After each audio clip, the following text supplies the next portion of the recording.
teriak kaget terus matanya melotot gini nih kayak ngelihat sesuatu di belakangnya Anto. Anto yang bingung nanya dong, woi ada apaan? Nah si Dadang ini sambil melotot nunjuk-nunjuk gitu ya.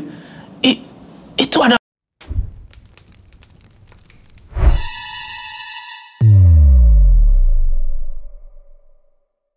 Assalamualaikum teman-teman, balik lagi sama gue. Apa kabar kalian semua? Semoga kalian semua yang nonton video ini diberikan kesehatan dan lancar rezeki, selalu dimudahkan urusan-urusannya, dan selalu diberikan perlindungan dari segala mara bahaya di dunia ini. Oke, seperti biasa nih, kita balik lagi di House Horror, dimana di segmen ini ya gue bakal ceritain kisah-kisah horor kalian yang mungkin aja nih kejadian sama gua. Pada kali ini ada cerita dari seseorang yang bernama Anto, dimana dia ini punya pengalaman yang bisa dibilang cukup menyeramkan ya, sewaktu dia kerja di sebuah pabrik. Jadi di tahun 2018 Anto sama temennya nih namanya Dadang mutusin buat kerja di sebuah pabrik. Nah karena ada sesuatu yang dilakuin sama Dadang nih, pada akhirnya mereka berdua jadi diteror sama satu sosok. Bisakah mereka menghentikan teror itu? Tonton video ini terus. Udah, kita nggak usah lama-lama lagi. Gue mau tidur ya. Udah siap? Mode horor aktif.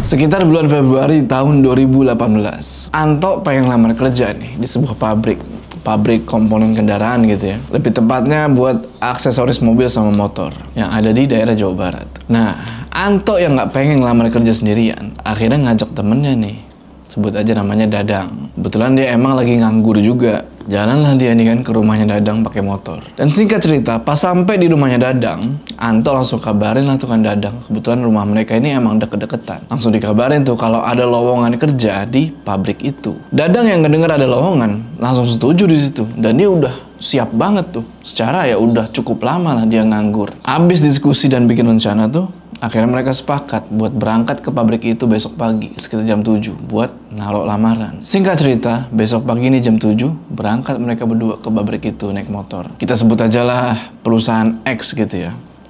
Datang ke pabrik itu buat naruh lamaran. Seminggu kemudian, Anto sama Dadang dipanggil nih buat interview. Nah, yang nggak interview kita sebut aja namanya Pak Budi. Layaknya orang interview ya. Si Anto sama Dadang ini ditanya-tanyain lah kan. Nah, singkat cerita, abis interview itu, Anto sama Dadang diminta buat ikut training dulu nih selama seminggu. Di training lah tuh kan si Anto sama Dadang selama kurang lebih seminggu. Dan abis ngikutin masa training itu, akhirnya mereka berdua diterima kerja. Dan mereka mulai kerja di hari Seninnya. Oh iya, jadi pabrik itu bisa dibilang masih baru ya. Dan pengoperasian itu baru diresmiin kurang lebih 2 bulan. Jadi bisa dibilang ini perusahaan lagi butuh karyawan. Makanya Anto sama Dadang ini cepet gitu direkrutnya. Singkat cerita, mulailah nih Anto sama Dadang kerja. Mereka itu kerja di bagian packing barang. Total ada kurang lebih 12 karyawan yang kerja di bagian itu. 2 bulan mereka kerja di pabrik itu. Masih aman tuh. Belum ada kejadian apa-apa. Semuanya normal-normal aja. Tapi masuk ke bulan ketiga, sini baru dimulai ceritanya.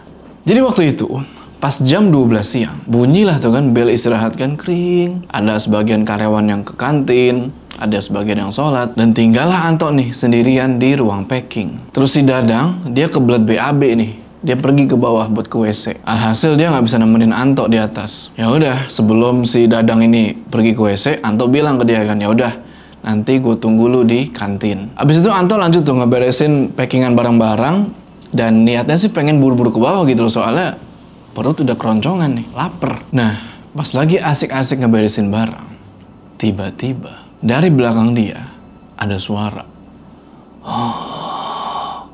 Kenceng banget. Kaget lah Anto kan. Secara dia sendirian di situ. Refleks dia nengok lah ke belakang kan. Dan seperti yang kalian bisa duga, nggak ada siapa-siapa. Cuma ada dispenser air minum doang. Anto lihat lagi ke sekeliling kan. Lihat tuh ke sekeliling. Tetap nggak ada hal yang mencurigakan. Di situ dia ya nyoba buat positive thinking lah. Mungkin itu suara mesin produksi yang ada di bawah.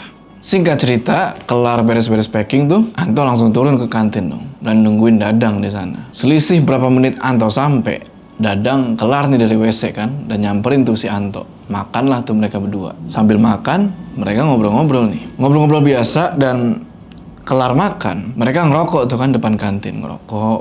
Nah di situ, Anto baru cerita tentang suara aneh yang tadi dia dengar. Dang, tadi gua dengar suara aneh gitu.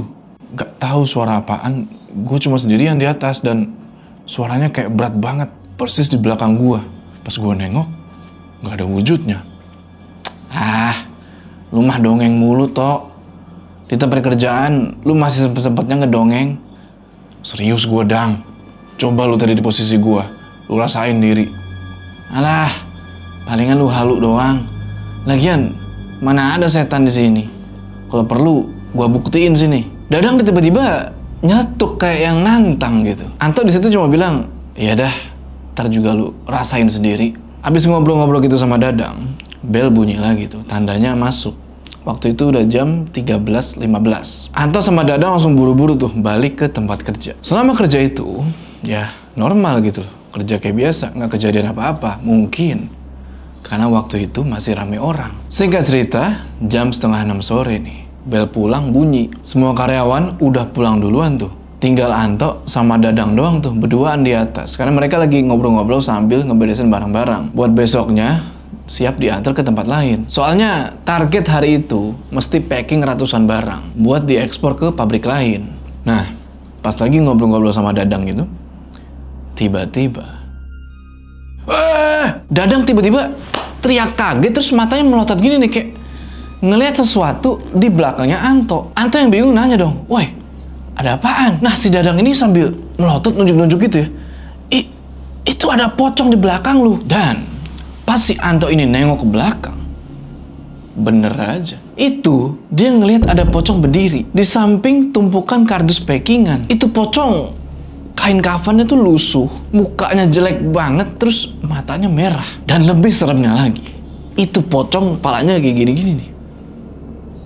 Terus dia kayak agak melayang gitu. Sontak Anto langsung lari tuh sama Dadang turun tangga, dan karena saking paniknya mereka sampai kesandung terus nyungsep. Saking takutnya kan tuh, habis nyungsep mereka berdiri lagi, lanjut turun tuh ke bawah. Dan mereka baru keingetan nih, udah sampai bawah baru inget kalau tas ransel mereka ketinggalan di atas. Anto mikir gitu kan, udahlah, ntar aja lah ngambilnya. Pas mereka berdua udah sampai di lantai bawah tuh udah kayak orang habis maraton tuh, udah ngos-ngosan banget tuh, karena emang bener-bener ketakutan, masih kebayang-bayang sama penampakan tadi. Habis itu mereka mutusin buat istirahat sebentar nih di musola yang ada di depan pabrik. Pas sampai di musola itu, Dadang langsung tepar lah kan di teras musola itu. Terus si Anto cuma bisa istighfar itu, astagfirullah. Mereka bener-bener takut di situ, karena jujur aja, itu pertama kalinya mereka ngelihat makhluk begituan sebegitu jelasnya. Di situ Anto nyalain Dadang, soalnya kan di awal tadi dia sesumbar tuh, nantang-nantangin setan kan, pengen buktiin sini kan.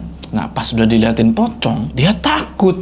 Dan Anto juga jadi kena imbasnya. Anto bilang, nantangin sih, pas diliatin lari. Gue juga kan yang kena. Maaf Tok, gue awalnya bercanda doang. Malah beneran ditampakin. Habis itu Anto sama Dadang disamperin nih sama 2 orang satpam.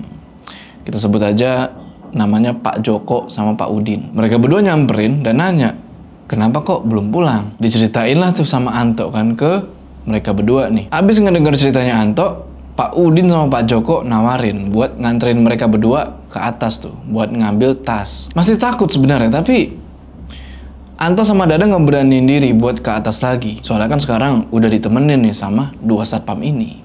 Tapi yang mereka nggak tahu, ternyata satpam ini juga penakut. Jalan tuh mereka ke atas kan, lewat tangga yang tadi ke ruangan packing. Keadaan pabrik waktu itu udah sunyi dan sepi banget. Secara udah jam 6:30 malam. Dan karyawan itu udah pada balik semua. Si Dadang waktu itu udah tremor parah, udah geter parah, dia pegangin terus tangannya Anto. Dan Anto di situ sempat ngerasain kalau tangannya Dadang ini jadi dingin banget. Dan juga ternyata kayak yang tadi gue bilang kan, Pak Udin sama Pak Joko ini takut. Dan mereka sempat bilang kayak, kok merinding ya? Singkat cerita, sampailah mereka ini di ruangan atas. Anto sama Dadang langsung ambil tuh tas mereka masing-masing. Nah, pas Anto mau ngeraih tasnya dia itu ya. Tiba-tiba Dadang ini lagi-lagi teriak sambil ngelihat ke arah tangga. Pok, pok, pok. Belum selesai, congnya belum selesai, Dadang pingsan. Kagetlah Anto sama 2 satpam ini ngelihat si Dadang pingsan. Keadaan makin gak kondusif. Soalnya Pak Joko ngelihat ke arah yang si Dadang tunjuk-tunjuk tadi. Dan dia ngelihat juga pocong itu. Refleks, dia teriak, "Pocong!" Sambil gemeteran tuh, terus nunjuk ke arah tangga itu. Sontak Anto sama Pak Udin ngelihat dong ke arah tangga itu kan. Dan bener aja, mereka berdua ini ngelihat ada 2 pocong di tangga itu. Pocong satunya itu cuma diem kayak ngeliatin mereka bertiga. Nah yang satunya lagi, kepalanya tuh geleng-geleng kayak gini. Persis kayak yang tadi si Dadang sama Anto lihat. Jadi posisi pocong itu ya ada di tangga yang mau turun. Jadi ibaratnya pocong ini ngehadang Anto dan kawan-kawan buat turun, ngerti kan? Bingung lah mereka bertiga di situ kan. Si Dadang pingsan. Ini mesti gimana? Pengen turun, tapi ada pocong-pocong itu. Gimana ngelewatinnya? Akhirnya Pak Udin nyuruh Anto sama Pak Joko buat lari tuh ke gudang. Gudang yang deket dispenser, yang awal-awal si Anto nggak denger suara aneh itu yang.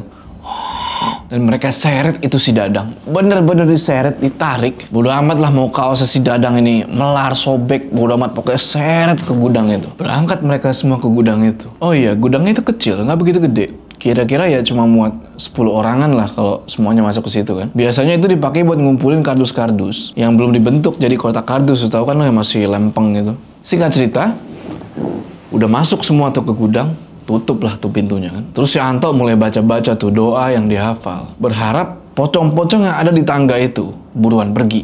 Soalnya mereka mau turun nih. Pak Joko sibuk tuh nyoba buat nyadarin Dadang. Yang dari tadi tuh nggak bangun-bangun juga. Pak Udin juga ikut ngebantuin sambil baca doa. Nah, waktu Anto lagi baca doa, belum selesai itu baca doa, tiba-tiba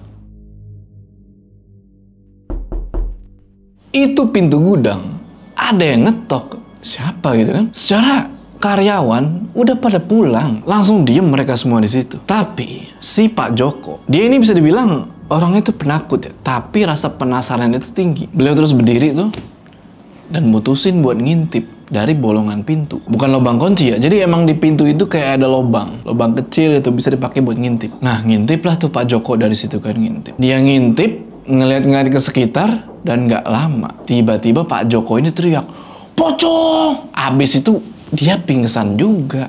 Tinggal Anto sama si Pak Udin kan. Dan mereka berdua udah panik di situ. Pak Udin nyoba buat nyadarin Pak Joko, tapi nggak sadar-sadar juga. Sampai sama si Pak Udin coba dipukul-pukul tuh pipinya Pak Joko. Tapi masih belum siuman. Ada kali 30 menitan tuh mereka berdua belum sadar. Nah, di tengah-tengah kepanikan itu, tiba-tiba Anto keinget nih sama temennya, sebut aja Yusuf. Nah, Yusuf ini punya temen, sebut aja namanya Dimas. Yang bisa dibilang Dimas ini ngerti lah masalah begituan. Anto inisiatif di situ kan buat minta tolong sama si Yusuf ini. Dia telepon tuh si Yusuf. Soalnya si Anto ini nggak punya nomor si Dimas. Dan Anto ceritain tuh semuanya ke Yusuf. Dia minta supaya si Yusuf ini buruan deh ke pabrik buat nolongin mereka berempat. Si Yusuf ya ngeyain permintaannya si Anto itu. Dan setelah si Anto arahin tuh semuanya tuh, dia tutup teleponnya tuh kan. Dek. Pas ditutup teleponnya, di situ Anto langsung ngerasa kalau dia itu kayak kekepung. Banyak suara-suara aneh dari luar gudang itu, dan suara ketokan pintu itu masih ada. Anto yang udah tahu kalau itu bukan manusia, nggak berani ngintip, apalagi ngebuka itu pintu. Dan Pak Udin di situ cuma bilang, ya baca-baca doa aja. Kurang lebih sekitar 15 menitan setelah si Anto telepon itu Yusuf, tiba-tiba dari luar pintu gudang itu ada yang teriak. Anto, lu di mana? Anto yang ngedenger itu langsung teriak lah, "Gue di sini, Suf. Gue di gudang sini," sambil gedor-gedor itu pintu gudang supaya si Yusuf nih notice. Oh, di situ. Pas Anto buka pintu gudang itu, set, dia ngeliat kalau Yusuf udah ngebawa teman-temannya tuh. Ada kali tuh si Yusuf bawa 7 orang buat bantuin mereka berempat. Termasuk si Dimas juga datang. Yusuf langsung nyuruh teman-temannya tuh buat ngegotong si Dadang. Anto, Pak Udin sama Yusuf ngegotong si Pak Joko tuh. Setelah mereka keluar dari gudang, Yusuf nyuruh mereka buat nunggu nih di pojokan deket tangga. Terus si Dimas bilang kalau di situ mereka lagi diliatin banyak banget makhluk halus, termasuk si pocong itu. Akhirnya Dimas keluarin nih garam kasar sama air putih botolan dari dalam tas ranselnya. Terus dia ambil itu garam kasar segenggam kayak gini, habis itu dia bacain doa, terus dia lempar itu garam. Dan si Dimas juga nyiramin air di botol itu ke sekeliling ruangan sampai habis. Nah, habis ngelempar garam sama nyiram air botolan itu, gak lama itu kedengeran kayak ada suara jeritan dari berbagai arah, tapi gak ada wujudnya. Itu kayak suara yang kesakitan gitu. Anto yang ngedenger itu langsung ngeri lah, secara nggak ada wujudnya gitu. Dan selang beberapa detik, suara-suara itu langsung hilang. Terus dari tempat yang dilempar garam sama air tadi sama si Dimas, itu keluar asap putih. Anto yang penasaran nanya ke Dimas, itu tadi apaan sih Dim? Kok ada suara-suara kayak gitu? Dimas ngejelasin kalau itu tadi adalah suara-suara makhluk yang menjerit karena saking takutnya sama garam dan air yang udah dibacain doa. Dan asap putih itu tandanya makhluk-makhluk itu udah berubah. Makanya pas keluar asap itu, jeritan-jeritan itu langsung hilang. Selesai itu mereka semua cepet-cepet tuh turun ke bawah. Si Dadang digendong tuh sama Yusuf. Nggak lupa Anto ngebawain tasnya. Dan temen-temennya Yusuf, termasuk Pak Udin sama si Dimas, itu ngebantu ngegotong Pak Joko. Singkat cerita, pas udah sampai di bawah, mereka istirahat lah tuh kan, di samping pos satpam. Anto coba buat sadarin Dadang sama Pak Joko lagi tuh. Coba buat sadarin dan untungnya kali ini mereka berdua sadar. Tapi, si Dadang di situ cuma melongo gini. Melongo, itu diem. Gak ngerespon apa-apa, tatapannya kosong. Dan cuma mematung. Anto coba buat goyang-goyang itu badan si Dadang, tapi dia tetap gak ngerespon. Si Anto yang udah bener-bener capek dan emosi ya, langsung ditabok tuh si Dadang. Pak, bangun woi, sadar. Dan si Dadang langsung sadar di situ, tapi dia kayak orang linglung. Dia bilang, ini di mana Tok? Dan mereka semua ini siapa Tok? Dijelasin lah sama Anto kalau tadi dia itu pingsan gara-gara ngelihat pocong. Dan si Dadang langsung keinget sama kejadian itu, yang dia ngelihat dua pocong ada di tangga. Tapi yang lebih serem itu pengakuannya Pak Joko, yang pas beliau ngintip dari lubang bolongan yang ada di pintu. Jadi beliau cerita, kalau pas ngintip dari bolongan pintu itu, dan pas dia ngeliat ke sekeliling kan, awalnya tuh nggak ada apa-apa. Cuma sepersekian detik muncul pocong. Dan itu jaraknya kayak bener-bener deket gitu. Dan itu pocong serem banget. Lu kalau suka nonton film horor kan pasti suka ada tuh yang namanya jump scare. Nah kira-kira munculnya kayak gitu. Itu pocong tiba-tiba muncul, jaraknya cuma beberapa senti dari bolongan itu, terus mulutnya nganga gini, matanya merah. Makanya gara-gara ngelihat itu, si Pak Joko ini langsung pingsan. Habis itu Anto, Dadang, Yusuf sama teman-temannya pulang tuh ke rumah masing-masing. Gak lupa mereka terima kasih tuh sama Yusuf dan teman-temannya karena udah dibantuin. Gak lupa juga terima kasih sama Pak Udin sama Pak Joko karena udah ditemenin buat naik ke atas. Ya udah, pulanglah nih si Anto sama Dadang ke kosan.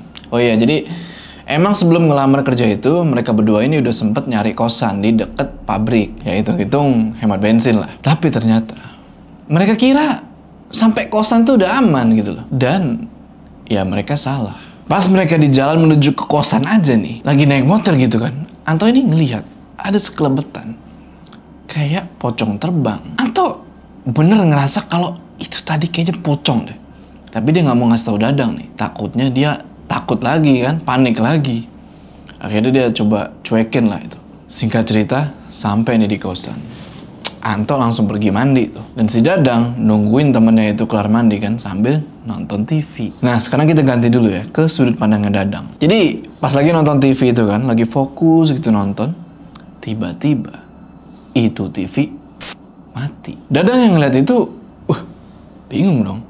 Langsung ngecek lah tuh TV kan, apa kabelnya putus atau gimana. Pas dia cek itu TV, terus dia pencet-pencet itu remote, tiba-tiba ada angin berhembus nih dari luar jendela. Emang jendela waktu itu belum ditutup. Dan gak lama setelah angin berhembus itu jendela ada yang ngetok-ngetok. Gak denger suara, Dadang refleks nengok lah tuh ke jendela tadi kan. Cet. Dan lu mau tahu apa yang dia lihat? Udah ada kepala pocong persis di jendela itu. Sontak si Dadang langsung teriak-teriak dong. Wah, kenceng banget. Dia lari tuh ke kamar mandi. Dia gedor-gedor itu pintu kamar mandi. Sampai si Anto ini bingung. Ini si Dadang kenapa lagi sih? Si Dadang teriak-teriak tuh. Toh, ada si itu lagi toh. Belum selesai keramas, busa sampo tuh masih di rambut. Anto nanya, ada apaan lagi, Dang? Ada pocong toh.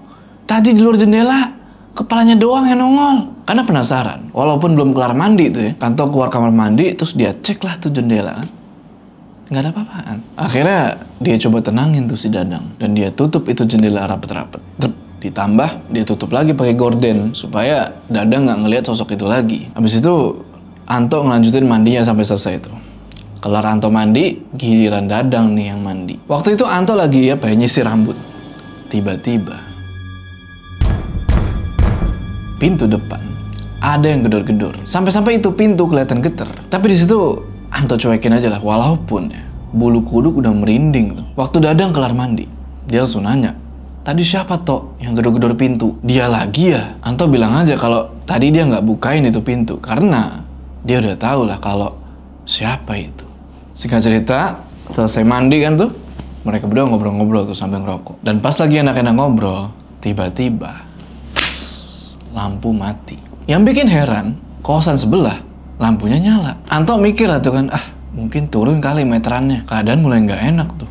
Akhirnya mereka berdua mutusin buat keluar kosan. Rencananya pengen nongkrong sebentar nih di kosan sebelah sambil ngecek box listrik yang ada di depan. Tapi baru si Dadang pengen keluar nih, dia bukakan itu pintu. Pocong itu udah persis depan mukanya dia. Langsung pingsan lah Dadang di situ. Anto yang ada di belakangnya langsung refleks fokus ke Dadang dong. Dia cuma sekelebat aja ngeliat pocong itu karena pocong itu langsung hilang. Akhirnya Anto minta tolong lah ke beberapa penghuni kosan yang ada di sebelah. Dan mereka banyak tuh yang ngebantuin buat nyadarin Dadang. Selang beberapa menit sadar nih Dadang. Tapi dia masih kayak orang yang ketakutan. Anto bilang, udah nggak usah takut lagi. Udah banyak orang kok di sini. Nih minum dulu. Selesai minum, Dadang ditanya lah sama salah satu penghuni kosan. Kenapa dia tadi kok bisa sampai pingsan? Dijawab lah sama si Dadang kan. Kalau tadi pas di dalam kosan, lampu mati tiba-tiba. Dan pas dia mau keluar kosan, pas dia buka pintu, ada pocong. Pingsan lah dia. Nggak dengar ceritanya Dadang, mereka semua langsung merinding. Sampai akhirnya ada salah satu penghuni kosan nyaranin nih, kalau sebelum tidur, baca ayat kursi dulu. Dan dia juga nyaranin buat pergi ke salah satu ustadz. Jadi ustadz ini dia rekomendasiin soalnya ya bisa dibilang bisa lah ngatasin hal-hal yang kayak begitu. Singkat cerita, besoknya Dadang sama Anto pergi nih ke si ustadz yang dimaksud. Sebut aja nama ustadz ini Pak Soleh. Mereka berdua sengaja tuh izin 2 hari nggak masuk. Pas sampai di rumahnya Pak Soleh ini, begitu ngelihat Dadang, Pak Soleh langsung bilang, "Kamu banyak banget nak bawa kuntilanak sama pocong kemari." Ngedenger itu, Dadang langsung ketakutan. Dan jujur aja lah, Anto yang ngedenger itu juga langsung merinding parah. Akhirnya Pak Soleh ini ngasih air putih yang udah dia bacain doa tuh, terus dikasih ke Dadang buat dia minum. Dadang sempet nanya ke Pak Soleh, kenapa kok cuma dia yang dikasih air minum tuh, kenapa kok si Anto nggak dikasih? Di situ Pak Soleh cuma bilang, kamu minum aja dulu, nanti saya kasih tahu. Abis si Dadang minum itu air, Pak Soleh langsung naruh tangannya ke kepalanya si Dadang. Terus beliau bacain tuh ayat kursi. Pas dibacain itu ayat kursi, seketika Dadang ini ngerasain dari dada merembet ke tenggorokan itu berasa panas. Di situ Anto cuma bisa ngeliatin doang tuh, nggak ngomong apa-apaan. Terus Pak Soleh ini kayak ngegenggam sesuatu di tangannya tuh. Abis itu dia masukin entahlah apa itu di tangannya ke botol aqua. Dan uniknya nih, anehnya, itu botol aqua loncat-loncat cuy. Abis itu Pak Soleh bilang, beliau ngejelasin kalau mereka ini gak suka sama si Dadang. Gak sukanya itu pakai banget. Karena sebelumnya Dadang ini udah nantangin mereka. Ingat kan yang pas tempat kerjaan tuh si Dadang bilang, si Anto cuma halu doang. Mana mereka tuh gak ada. Coba gue buktiin sini. Nah, karena tantangan itulah si Dadang diikutin sama mereka. Dengan kata lain mereka ini marah. Dalam hati Anto bilang, lah, tau dari mana? Orang belum cerita. Abis itu Pak Soleh bilang juga, kenapa alasan Anto nggak dikasih air? Ya karena Anto itu nggak jadi sasaran kemarahan makhluk-makhluk itu. Jadi dia nggak perlu istilahnya apa ya, disembuhin. Makanya yang pertama kali ngelihat sosok pocong itu kan si Dadang terus, bukan Anto. Selesai ngobatin Dadang, Pak Soleh ngasih pesan nih ke mereka berdua buat jangan sekali-sekali nantang mereka lagi dimanapun kalian berada. Soalnya ya mereka ini sebenarnya nggak ganggu. Cuma kalau ditantang gitu, mereka bisa marah, kata Pak Soleh ini. Walaupun sebelumnya Dadang bilang kalau itu cuma bercanda doang. Abis dari rumahnya Pak Soleh, Dadang yang udah trauma mutusin buat resign dari pabrik itu. Dan dia nyaranin Anto buat pindah juga. Walaupun sekarang udah nggak kenapa-napa ya abis dari tempatnya Pak Soleh itu, tapi Dadang ini udah terlanjur trauma. Dan akhirnya Dadang mutusin buat pindah ke Lampung dan kerja di sana. Oke teman-teman, itu tadi ceritanya. Pocong pabrik. Jadi gue nggak tahu ya antara pabrik ini menggunakan pegusihan atau gimana, gue nggak tahu lah. Pokoknya intinya ingat kata Pak Soleh tadi, jangan menantang mereka yang nggak perlu ditantang lah. Ngapain gitu loh menantang, nanti ditantang balik lu nya kicep gitu. Pokoknya ya udahlah, lu di sono gue di sini, selesai. Oke, sebelum kita berpisah, jangan lupa kalian like video ini, dan bagi yang belum subscribe, ayo subscribe sekarang ke channel ini supaya kalian gak ketinggalan cerita-cerita horor selanjutnya. Gue Joe, sampai ketemu di cerita selanjutnya.